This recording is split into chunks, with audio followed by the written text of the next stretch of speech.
Media మిత్రులందరికీ ముందుగా నా హృదయపూర్వకమైనటువంటి నమస్కారం. రాష్ట్ర ప్రజలందరికీ కూడా రాష్ట్ర ప్రభుత్వం తరఫు నుంచి అట్లాగే రాష్ట్ర కాంగ్రెస్ కమిటీ తరఫు నుంచి కూడా దీపావళి శుభాకాంక్షలు తెలియజేస్తా ఉన్నాం. వెలుగు జ్ఞానానికి చిహ్నం. అజ్ఞానంలోంచి జ్ఞానంలోకి దీపాలు వెలిగించి అట్లాగే చెడు పైన మంచి విజయం సాధించేటువంటి కార్యక్రమానికి కూడా సూచిక. అటువంటి దీపావళి పండుగ సందర్భంగా రాష్ట్ర ప్రజలందరికీ కూడా మంచి జరగాలని, మంచి ఆలోచన విధానాలతో ముందుకు పోయి రాష్ట్ర ప్రయోజనాలు కాపాడుతూ అందరి జీవితాల్లో సుఖ సంతోషాలు నిండాలని చెప్పి మనస్ఫూర్తిగా కోరుకుంటున్నాం. అట్లాగే సింగరేణి కార్మికులకి దీపావళి సందర్భంగా ప్రతి సంవత్సరం ప్రకటించినట్టే ఈసారి కూడా దీపావళి బోనస్గా 400 కోట్ల రూపాయలని చెల్లిస్తున్నామని చెప్పడానికి సంతోషిస్తాను.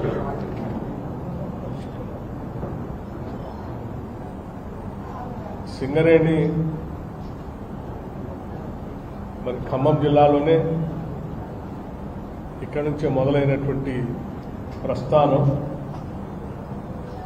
పెద్ద ఎత్తున ఈరోజు తెలంగాణ రాష్ట్రానికి అతిపెద్ద ప్రభుత్వ రంగ సంస్థగా ఎదగటమే కాకుండా వెలుగులు అందించేటువంటి థర్మల్ పవర్ ప్రాజెక్టులకి అట్లాగే ఇతరత్ర ఇండస్ట్రీస్ కూడా పనికొచ్చేటువంటి కోల్ని కొన్ని దశాబ్దాలుగా సప్లై చేస్తూ పేరు ప్రఖ్యాతులు కాంచినటువంటి సింగరేణి ప్రభుత్వ రంగ సంస్థ యాజమాన్యానికి, కార్మికులందరికీ కూడా దీపావళి శుభాకాంక్షలు తెలియజేస్తూ వాటి బోనస్ను కూడా ఈరోజు 400 కోట్ల రూపాయలు ప్రకటిస్తున్నందుకు రాష్ట్ర ప్రభుత్వం తరఫున సంతోషిస్తాం. అట్లాగే మీ అందరికీ తెలిసిందే,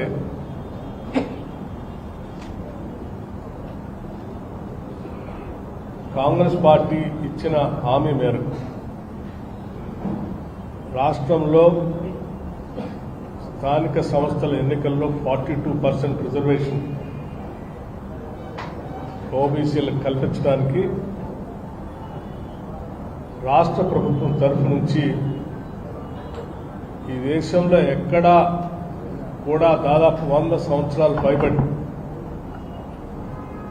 అలాగే స్వాతంత్రం వచ్చిన తర్వాత ఏ రాష్ట్రంలో చేయలేనంత గొప్పగా మొట్టమొదటిసారి సైంటిఫిక్గా socio economic, educational, political, employment cost సర్వేని అత్యంత ట్రాన్స్పరెంట్గా జరిపి దాని ద్వారా వచ్చినటువంటి సమాచారంతో, సంఖ్యతో కేబినెట్ నిర్ణయం తీసుకొని చట్టసభల్లో అంటే శాసనసభలో ప్రవేశపెట్టి ఆ సంఖ్యను ప్రకటించడమే కాకుండా ఎంపిరికల్ డాటాతో 42% రిజర్వేషన్ని సంబంధించిన బిల్లుని శాసనసభలో పెట్టి దాన్ని ఏకగ్రీవంగా పాస్ చేసి బిల్లు పంపించిన సంగతి కూడా మీ అందరికీ తెలిసిందే. అట్లాగే గత టీఆర్ఎస్ ప్రభుత్వం 2018లో రాష్ట్రంలో స్థానిక సంస్థల ఎన్నికల్లో రిజర్వేషన్లు 50% మించకుండా ఉండేటట్టుగా క్యాప్ పెట్టి ఒక చట్టం చేసిన విషయం కూడా మీ అందరికీ తెలిసింది. 50% క్యాప్ని విధిస్తూ గత టీఆర్ఎస్ పార్టీ తీసుకొచ్చినటువంటి చట్టాన్ని కూడా తొలగిస్తూ శాసనసభ సమయం ఆలస్యం అవుతుందని చెప్పి ముందే ఒక ఆర్డినెన్స్ ఇష్యూ చేయటం, దాన్ని తొలగిస్తూ ఆ ఆర్డినెన్స్ను కూడా గవర్నర్ గారికి పంపించడం కూడా జరిగిందన్న సంగతి కూడా మీ అందరికీ తెలిసింది. ఆ తర్వాత శాసనసభ సమావేశాలు మొదలు కాగానే ఆ ఆర్డినెన్స్ కూడా బిల్లు రూపంగా శాసనసభలో పెట్టి దాన్ని కూడా ఏకగ్రీవంగా పాస్ చేసి గవర్నర్ గారికి పంపించిన విషయం తెలిసింది.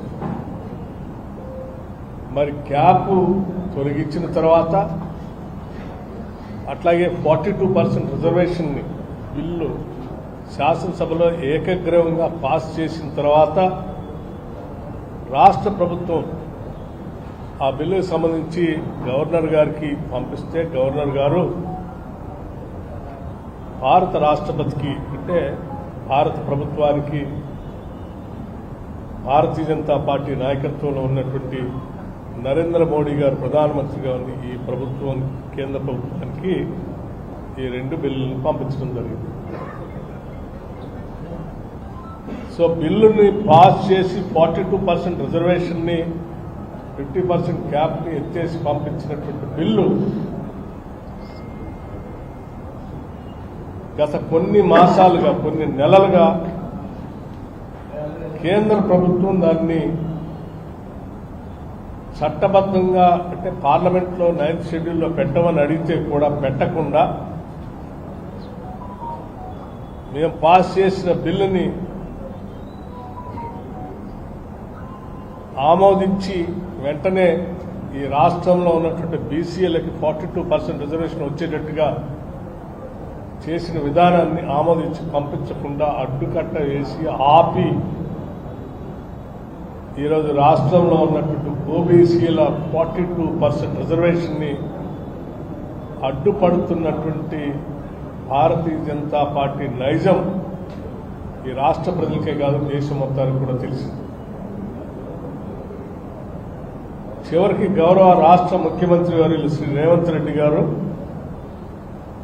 కేవలం బిల్లు పాస్ చేయటమే కాదు, భారత ప్రధానమంత్రి గారి దగ్గరికి మేమందరం అఖిల పక్షాన్ని తీసుకొని వచ్చి కలుస్తామని చెప్పి వారికి ప్రత్యేకంగా లేఖ రాయటమే కాకుండా పార్లమెంట్లో 9th షెడ్యూల్లో పెట్టడానికి కావాల్సిన విధంగా మేమంతా వచ్చి మిమ్మల్ని రిక్వెస్ట్ చేస్తామని కూడా పదే పదే అడిగితే కూడా సమయం ఇవ్వకుండా ఆ అఖిల పక్షాన్ని కూడా కలవకుండా ముఖ్యమంత్రి రేవంత్ రెడ్డి గారికి టైం ఇవ్వకుండా చేయటమే కాకుండా చివరికి ఆ బిల్లుకి ఆమోదం కలగకుండా అడ్డుపడినటువంటి విధానం మీ అందరికీ తెలిసిందే, దేశం మొత్తానికి కూడా తెలిసింది. హైదరాబాద్ నుంచి ఢిల్లీలో జంతర్ మంతర్ దగ్గర పెద్ద ఎత్తున తెలంగాణ రాష్ట్రానికి సంబంధించిన ఓబీసీ సంఘాలు పెద్ద ఎత్తున ధర్నా పిలిచి దానికి సంబంధించి రాష్ట్రంలో ఉన్నటువంటి అన్ని రాజకీయ పార్టీల్ని వాళ్ళు మద్దతు అడిగితే దీన్ని తూచా తప్పకుండా అమలు చేయాలనేటువంటి లక్ష్యంతో ఉన్నటువంటి రాష్ట్ర కాంగ్రెస్ పార్టీ అధ్యక్షుడు మహేష్ కుమార్ గౌడ్ గారు, అట్లాగే రాష్ట్ర ప్రభుత్వ ముఖ్యమంత్రి రేవంత్ రెడ్డి గారు, వీరిద్దరి నాయకత్వంలో యావత్ కేబినెట్ పార్టీ అంతా కూడా మేము వెళ్లి జంతర్ మంతర్లో పాల్గొని దీనికి పూర్తిగా మద్దతు ఇచ్చి భారతీయ జనతా పార్టీయే కాకుండా మిగతా పార్లమెంట్ సభ్యులను కూడా రాజకీయ పార్టీలు సంబంధించిన వాళ్ళందరూ కూడా ఆహ్వానిస్తే భారతీయ జనతా పార్టీకి సంబంధించిన ఎంపీలు తప్ప మిగతా వాళ్ళంతా కొద్దిమంది దేశవ్యాప్తంగా ఉన్న ఇతర రాజకీయ పార్టీలకు సంబంధించిన పార్లమెంట్ సభ్యుల నుంచి మద్దతు పలికిపోయారు. మరి రాష్ట్రంలో బిల్లు ఏకగ్రీవంగా పాస్ చేశాం. దేశంలో ఇతర రాష్ట్రాల నుంచి ఉన్నటువంటి ఇతర రాజకీయ పార్టీలకు సంబంధించిన పార్లమెంట్ సభ్యులు కూడా వచ్చి మద్దతు పలికారు.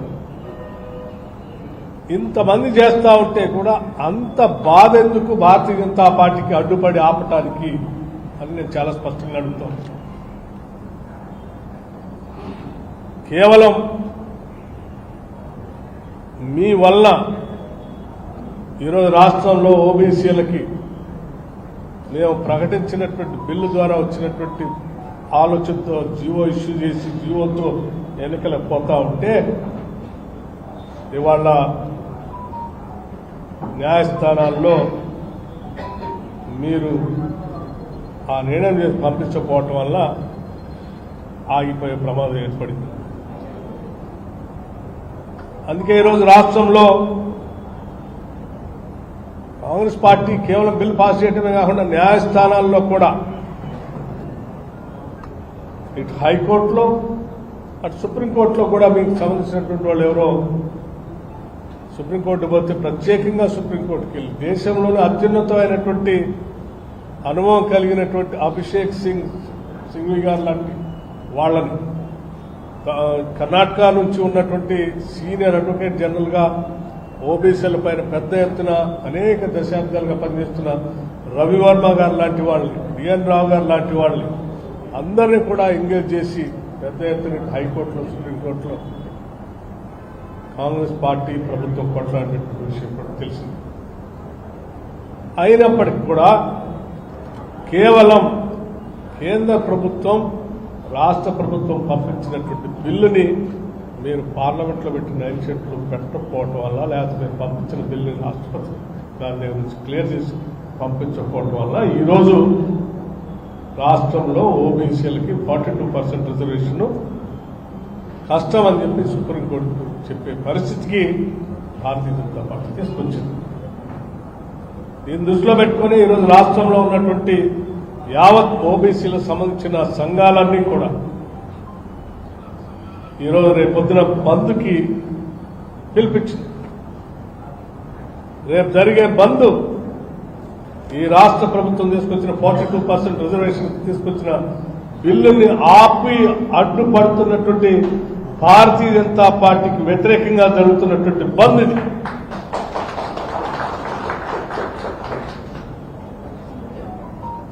ఈ భారతీయ జనతా పార్టీ కేంద్ర ప్రభుత్వం మోడీ గారి నాయకత్వంలో బిల్లుకు అడ్డుపడి ఈ రాష్ట్రంలో ఉన్నటువంటి ఓబీసీలకు ఆగవాగం చేస్తున్నటువంటి ఈ పరిస్థితుల్లో వాళ్ళకి వ్యతిరేకంగా ఉన్నటువంటి బీజేపీ నిర్ణయానికి వ్యతిరేకంగా ఉన్నటువంటి అందరూ రేపొద్దున బంద్లో పాల్గొనవలసిందిగా కూడా విజ్ఞప్తి చేస్తా ఉన్నాం.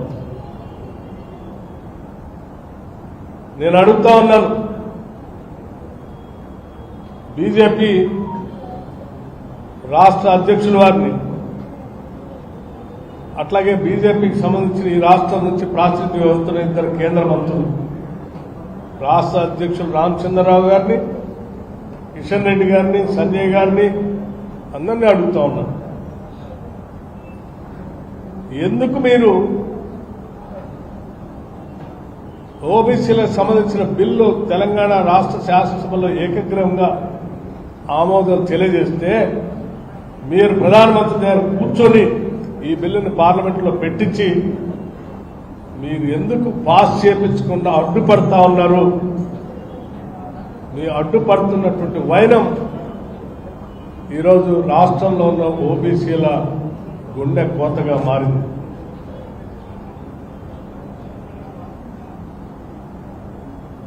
మీరు అడుగుతా ఉన్నారు ముఖ్యమంత్రి గారిని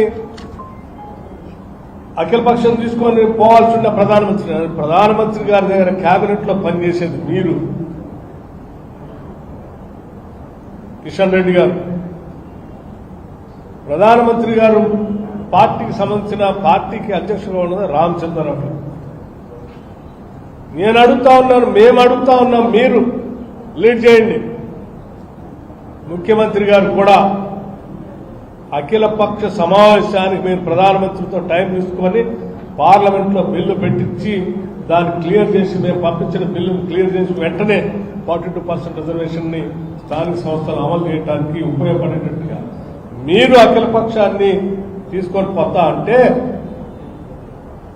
మా ముఖ్యమంత్రి సైతం కలిసి రావడానికి సిద్ధంగా ఉన్నాడు. మీరు టైం తీసుకోండి, మీ వెనక్కి కూడా రావడానికి కూడా సిద్ధంగా ఉన్నాడు.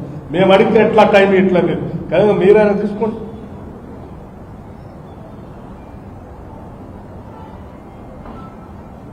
ఇంకా ఇవి చేయకపోగా అడ్డుపడుతూ ఈ చట్టాన్ని అమలు చేసే ప్రక్రియకి కావాల్సిన విధంగా అన్ని రకాలుగా అడ్డుపడుతూ మళ్ళీ అడ్డగోలుగా ఈ రాష్ట్రంలో మాట్లాడుతూ ఉన్నారు. బీసీలు ఏమీ అంత అమాయకులు కాదు. ఈ సమాజంలో సామాజిక న్యాయం జరగాలని, బీసీలకు కూడా మేలు జరగాలని ఆలోచన చేసే కాంగ్రెస్ పార్టీకి సంబంధించి దాన్ని ఆమోదిస్తూ ప్రోత్సహిస్తున్నటువంటి ఇతర వర్గాల నాయకులు కూడా అంత అమాయకులేం కాదు. ఈరోజు రాష్ట్రంలో చాలా మంది కేవలం బీసీలే కాదు, మిగతా వర్గాలకు సంబంధించినటువంటి వాళ్ళు కూడా దీనికి ముందుండి నాయకత్వం వహిస్తూ ఎట్టి పరిస్థితుల్లో ఈ బిల్లు పాస్ చేయాలని చెప్పి పాస్ చేయించడమే కాదు, ఆనాడు సైంటిఫిక్ గా సర్వే జరుగుతూ ఉంటే ఆ సర్వేలో పాల్గొని ప్రోత్సహించి చైతన్యం కలిగినటువంటి ప్రగతిశీల భావాలు కలిగిన ఈ తెలంగాణ సమాజం పెద్ద ఎత్తున దీన్ని ప్రోత్సహించింది. ఈ సమాజం అంత అమాయకత్వంతో కూడుకున్నటువంటి సమాజం కాదు తెలంగాణ సమాజం. మీరు చేస్తున్న ఆగడాలన్నింటినీ గమనిస్తూనే ఉంది. అందుకే రేపు బీజేపీ ప్రభుత్వానికి, బీజేపీ పార్టీకి వ్యతిరేకంగా ఓబీసీ బిల్లును రాకుండా అడ్డుపడుతున్న బీజేపీ ప్రభుత్వానికి, బీజేపీ పార్టీకి వ్యతిరేకంగా ఈరోజు రాష్ట్రంలో రేపు బంద్ జరగబోతా ఉంది. ఆ బంద్కు వ్యతిరేకంగా ఉన్న ప్రయత్నాలు చేసే కుట్రలు కూడా జరుగుతాయి. కాబట్టి ఆ బీజేపీకి ఈ బిల్లు రాకుండా అడ్డుపడుతున్న కేంద్ర ప్రభుత్వానికి వ్యతిరేకంగా జరుగుతున్నటువంటి ఈ బంద్లో అందరూ పెద్ద ఎత్తున పాల్గొని ఈ ఓబీసీ బిల్లు సాధించడం కోసం, ఓబీసీల రిజర్వేషన్ కోసం అందరూ పెద్ద ఎత్తున పాల్గొనవలసిందిగా కూడా విజ్ఞప్తి చేస్తా ఉన్నాం.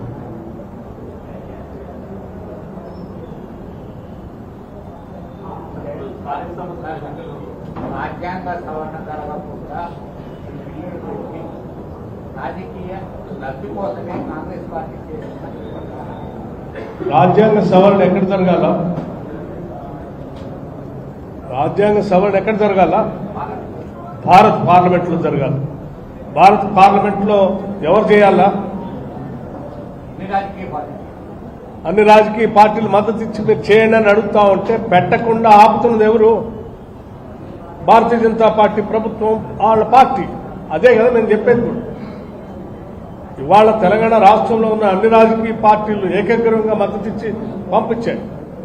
పార్లమెంట్ లో కూడా భారతీయ జనతా పార్టీకి సంబంధం లేనటువంటి మిగతా రాజకీయ పార్టీలు కూడా బయటకు వచ్చి, తమిళనాడుకు సంబంధించిన ఏడీఎంకి కానీ, కాంగ్రెస్ పార్టీకి సంబంధించిన మిగతా రాజకీయ పార్టీలు కానీ బయటకు వచ్చి మద్దతు పలికి జంతర్ మంతర్లో ఈ సంఘాలతో పాల్గొని ఉదయం నుంచి సాయంత్రం వరకు ఈ బిల్లు పెట్టండి, మేమంతా మద్దతు ఇస్తామని, ఇంక్లూడింగ్ మా నాయకుడు రాహుల్ గాంధీతో సహా, ఖర్గే గారితో సహా తీర్మానం చేసి పార్టీ తరఫున మద్దతు ఇస్తాం పెట్టండి అంటే పెట్టకుండా పార్లమెంట్లో రాజ్యాంగ సవరణ చేయటానికి అడ్డుపడి ఆపుతున్నది ఎవరు?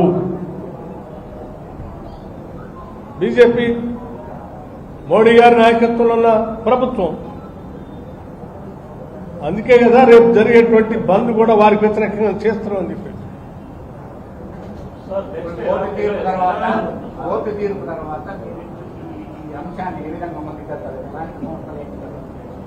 తప్పనిసరిగా మేము కాంగ్రెస్ పార్టీకి, ప్రభుత్వానికి చాలా చిత్తశుద్ధి ఉంది దీంట్లో. అందుకే ఇటు హైకోర్టులో కానీ, సుప్రీంకోర్టులో కానీ నిష్ణాతులైనటువంటి వాళ్ళని మేము హైర్ చేశాం. కోర్టు తీర్పు సంబంధించినటువంటి కాగితం సంపూర్ణమైనటువంటి పేపర్ రాగానే మా అడ్వకేట్ జనరల్ గారు, అభిషేక్ సింగ్ మను గారు లాంటి వాళ్ళు, రవివర్మ గారు లాంటి వాళ్ళు వీళ్ళందరితో కలిసి కూర్చొని మాట్లాడి దానిపైన పూర్తిగా విశ్లేషణ చేసి రేపు భవిష్యత్తులో మేము దానిపైన తగు నిర్ణయం తీసుకొని జరగబోయేటువంటి బహుశా మేము అనుకుంటాం 23వ తారీఖు నాడు నెక్స్ట్ క్యాబినెట్ ఉంటుందని. ఆ క్యాబినెట్ లో ఈ నిష్ణాతులైన అడ్వకేట్లు అందరూ ఆలోచనలు తీసుకుని ఏ రకంగా వే ఫార్వర్డ్ ఎట్లా పోవాలని అభిప్రాయం తీసుకుని ముందుకు పోతాం.